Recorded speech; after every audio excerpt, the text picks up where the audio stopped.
So guys, a fantastic news coming from Haryana, जहां पे BJP ने तीसरी बार गवर्नमेंट बना ली है।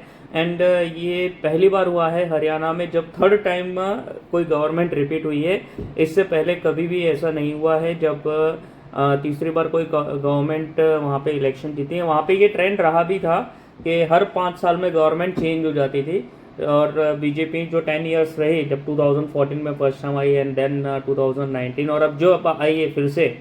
सो it was a fantastic victory for BJP, mind you के, बिकॉज 10 इयर्स की anti incumbency, in the sense के 10 इयर्स अगर कोई गवर्नमेंट वहाँ पे रूल करती है कि कोई ना कोई इश्यूज आते जाते हैं और उसको बहुत वो मेजर इश्यूज हो जाते हैं, तो गवर्नमेंट जनरली चेंज हो जाती है। 5 साल में नहीं तो 10 साल में हो ही जाती है गवर्नमेंट। बट उसके बाद भी ये थर्ड टाइम, वो भी हरियाणा जैसे स्टेट में जिसकी हैबिट है कि हर 5 साल में वो गवर्नमेंट चेंज करता है, वहाँ पे ये विक्ट्री होना।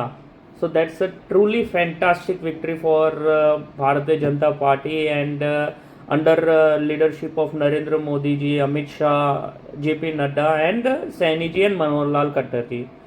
सो एज यूजुअल आप देखेंगे कि जैसे ही भाजपा की विक्ट्री स्टार्ट हुई कि वहाँ पे आने लगी विक्ट्री, और हमारे यहाँ पे कांग्रेसियों का रोना चालू हो गया है। कांग्रेसियों ने फिर से ईवीएम पे ब्लेम किया या इलेक्शन कमीशन ऑफ इंडिया पे ब्लेम किया कि ईवीएम हैक हो गई। कोई एक पत्रकार है, सो कॉल्ड पत्रकार, जिन्होंने आज मीडिया चैनल पे थे और बोला कि बॉक्सेस बाहर से लेके आए। फिर उस पर शहजाद पूनावाला जी ने उनको एक्सपोज किया दैट आप कैसे बोल सकते हो, बॉक्सेस कहाँ से लेके आए, क्या लेके आए और क्या प्रूफ है आपके पास।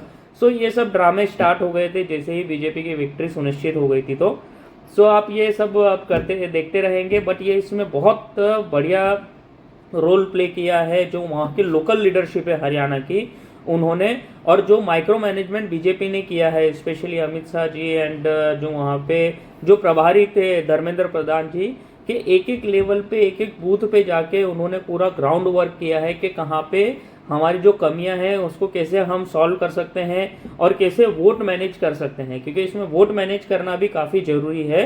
और ये पूरा इन्होंने माइक्रो मैनेजमेंट किया है जिसकी वजह से ये विक्ट्री बीजेपी को मिली है। तो ये बहुत बढ़िया न्यूज़ है। अब बोलेंगे कि भाई मैं भक्त हूँ ना, ऑल दैट कोई ना कोई बोलेगा, बट ये विक्ट्री बढ़िया क्यों है? Because of the development which BJP is doing in the Haryana, the infrastructure, the development and for the farmers. जो उनके पहले की जो सरकार थी कांग्रेस की 10 साल पहले, वो 4 या 5 क्रॉप्स पे एमएसपी देती थी। आज बीजेपी की जो गवर्नमेंट है वहाँ पे 24 क्रॉप्स पे एमएसपी देती है। अगर कोई फार्मर है वो एक जगह से दूसरी जगह क्रॉप लेके जाता है और उसके व्हीकल को कुछ हो जाता है, डैमेज हो जाता है, तो उसका इंश्योरेंस भी बीजेपी करती है। In the sense the state government is taking care of all the money.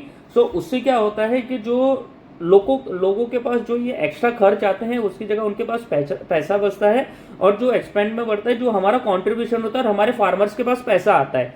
हमारे फार्मर के पास पैसा आएगा तो फिर आगे जाके उनको वो भी स्ट्रेंथन होंगे और हमारी इकोनॉमी स्ट्रेंथन होगी। तो ये बहुत अच्छी चीज़ है जो हुई है हरियाणा में। और जो ये दूसरे जो आंदोलन जीवी टाइप लोग हैं जो विश कर रहे थे कि कांग्रेस जीते, जिससे अभी क्या है कि जो फार्मर एक प्रोटेस्ट बंद जैसा ही है, वो चल रहा है नहीं चल रहा है कोई नहीं जानता, वो हरियाणा बॉर्डर पे वहाँ पे हरियाणा गवर्नमेंट ने उनको रोका हुआ है। अब वो जैसे में कांग्रेस आती तो वो डायरेक्ट दिल्ली बॉर्डर पे आ जाते और फिर वही सब ड्रामा स्टार्ट हो जाता। बट गुड दैट बीजेपी आई है, जिसकी वजह से क्या है कि वो वहीं पे रहेगा और ये प्रोटेस्ट भी अब कम हो जाएगा। फिर से जो थोड़ा बहुत बचा है वो भी खत्म हो जाएगा, बिकॉज ये सब पॉलिटिक्स के लिए ही चल रहा है। So it's again it's a good news. And जो हमारे रुदाली लोग हैं जिनका पूरा जिंदगी काम ही है रोना धोना, वो उनका रोना धोना चालू हो गया है। एंड इन द सेंस इतने फनी इनके रोने धोने हैं, आई टेल यू, कि वो सुबह 9 बजे जब रुझान में कांग्रेस जीत रही थी तब विक्ट्री, नरेंद्र मोदी जी को इस्तीफा दे देना चाहिए, बीजेपी हार गई, ये बीजेपी के डाउन की शुरुआत है, सब कुछ सही था। लेकिन जैसे ही ट्रेंड चेंज हुआ, वो ईवीएम खराब हो गई, election commission of India work नहीं अच्छा कर रहा है, बीजेपी ने ये किया, बीजेपी ने वो किया। अच्छा भाई, इलेक्शन तो जम्मू कश्मीर के भी हुए हैं। जम्मू कश्मीर में तो national conference party and Congress ने सरकार बना रहे हैं वो, तो इलेक्शन वहाँ पे अच्छा काम कर रहा है। ईवीएम वहां पे अच्छा काम कर रहा है, लेकिन कांग्रेस या हरियाणा में नहीं कर रहा। ये है कांग्रेस का माइंडसेट। तो इसमें आप देखेंगे कि जब ये हारते हैं तो ये ऐसी नेगेटिविटी फैलाते हैं, instead of doing self introspection की कहाँ हमारी गलती हुई है, उसकी जगह अगर आप खाली काम ब्लेम पे ही करेंगे, आपको ब्लेम ही करना है दूसरे को, तो फिर वो कोई मतलब बैठता नहीं है वहाँ पे। ठीक है। और कुछ एक दो ट्वीट तो ऐसे हैं कि वहाँ पे पहले विक्ट्री बताई और फिर बाद में ईवीएम पे ब्लेम कर दिया हरियाणा पे।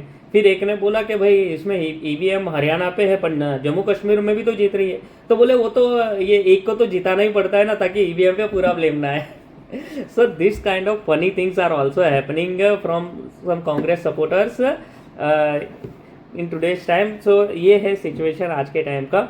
सो इट्स गुड कि ये जीती है बीजेपी। और बीजेपी का जो माइक्रो मैनेजमेंट किया है बीजेपी ने, एक्चुअली आप देखेंगे कि जो जाट कम्युनिटी है हरियाणा में वही पूरा वो पावर हैंडल करती है। जैसे ये दीपेंद्र सिंह हुड्डा, चौटाला जी, ये सब थे, ये सब जाट थे। और यही था कि जाट में से ही ये सीएम बनता है। लेकिन 2014 में जैसे मनोहर लाल खट्टर जी है वो नॉन जाट हैं, तो वो सीएम रहे 9 साल तक। और फिर यहाँ पे 9 साल में गवर्नमेंट चेंज करके सैनी जी को लाए, तो सैनी जी भी नॉन जाट है। तो बीजेपी ने क्या किया, जाट को तो रखा ही अपने पास, ऐसा नहीं उसको इग्नोर किया, बट जो दूसरे कास्ट का भी है उसका भी वोट कंसोलिडेशन हुआ। एंड प्लस जो कांग्रेस की इंटरनल फाइट थी, इसमें अगर आप एनालिसिस डीप करेंगे तो कांग्रेस में भी इंटरनल फाइट थी कि जो कुमारी शैलजा जी है जो एक दलित नेता है वो, और जो भूपेंद्र हुड्डा हैं जो जाट कम्युनिटी से आते हैं कांग्रेस के, जिनके अंडर ये पूरा इलेक्शन लड़ा गया हरियाणा में ही, उनके दोनों के रिफ्ट थे। क्योंकि वो प्रॉपर जो रिस्पेक्ट चाहिए थी कुमारी शैलजा जी को, और जो उन्होंने सीट भी बोला था कि भाई मुझे ये सीट पे लड़ना है, वो उनको लड़ने नहीं दिया। और काफ़ी कुछ रफ कमेंट्स आए थे हुड्डा के सपोर्टर से, काफ़ी रफ कमेंट्स आए थे कुमारी शैलजा जी पे। तो एक दलित वोट का भी आप देखेंगे कि उस पर अगेंस्ट गया है कांग्रेस के, because of such unnecessary comments from the Congress side towards their Dalit leaders. तो ये भी एक देखने वाली बात है। एंड सेकेंड थिंग कि अब इसके इम्प्लीकेशंस क्या होंगे। हरियाणा तो जीत गए, अब जो नेक्स्ट इलेक्शंस आ रहे हैं वो महाराष्ट्र के आ रहे हैं, झारखंड के आ रहे हैं। सो अब इसका इम्पैक्ट किस हिसाब से महाराष्ट्र पे पड़ेगा और किस हिसाब से झारखंड पे पड़ेगा। लोगों ने तो अभी से बैलेट पेपर के लिए बोल दिया, लोग तो क्या इन द सेंस अपोजिशन वालों ने अभी से बोल दिया कि ये बैलेट पेपर पे करना है, बैलेट पेपर पे करना है। तो ये सब रोना धोना उनका स्टार्ट हो गया है। Now let's see how the things will go ahead. But the news is that BJP has won the Haryana election, and National Conference and Congress has won the Jammu and Kashmir. वहाँ पे भी आप देखेंगे कि BJP को अच्छे से vote नहीं मिला है, खाली जम्मू रीजन में ही वोट मिला है। सो एक वो पूरी एक अलग स्टोरी है that we will discuss later on, but this is the current information.